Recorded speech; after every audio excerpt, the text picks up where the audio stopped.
Hello, it's Tammy Pally, aka the Crafty Princess, and I have a really cool book for you, Sock Yarn Studio. If you have loads and loads of sock yarn and you don't know what to do with all that sock yarn other than make socks, then this might be something you want to kind of check into. Again, this is a review copy that was sent to me by the publisher, Lark Books. It is available for $19.95 in the US and $21.95 in Canada. Here is the front cover.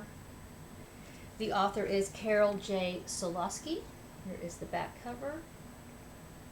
And let's see, so it's called Sock Yarn Studio, Hats, Garments, and Other Projects Designed for Sock Yarn. All right, and it's broken up into 3 sections. The first one is 1 skein projects, then 2 skein projects, then 3 skein projects. So I thought that was a good way to go, especially because maybe you just have that 1 skein of sock yarn left over from maybe a shawl you made or a sweater or something. What are you going to do with it, right? So I kind of have mixed feelings about the actual projects, though, and this is my personal opinion, of course. I didn't see a ton in here that I would necessarily was dying to make, especially I would say, and of course this makes sense, the first section is 1 skein projects, right? So they're quite small. But I also was a little confused because some of them I wasn't really sure how small. And I'll give you an example here. I think I put a little, okay, so here's this really cute hat.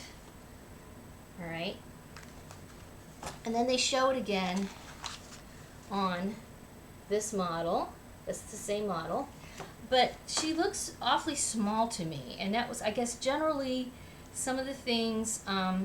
It says skill level intermediate. It does tell you. I couldn't really see where, and maybe it's here, and I just don't see it where what the finished. Oh, here's the finished circumference. Okay, at brim 15.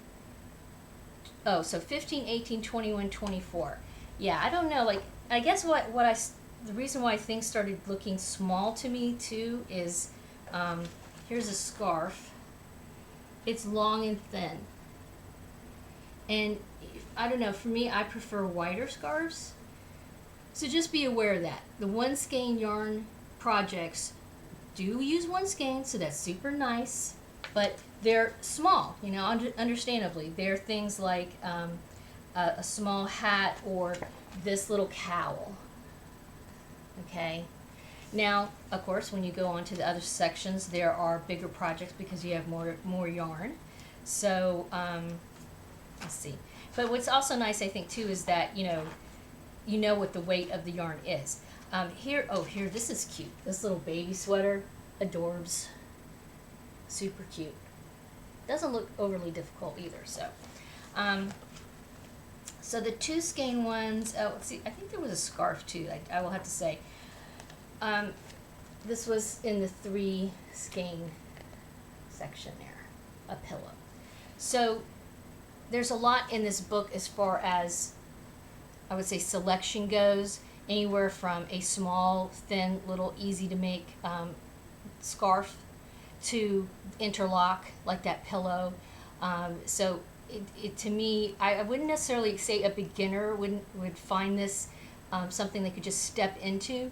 But if you're the type of person that's been knitting for quite a while and you have a lot of bits and pieces of sock yarn, a skein here, 2 skeins there, and you've wondered, like, what am I going to do with this 1 skein?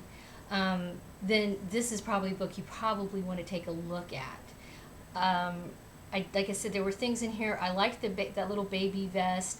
There's a scarf in here if I can find it. Oh, here it is. Scarf, not a scarf.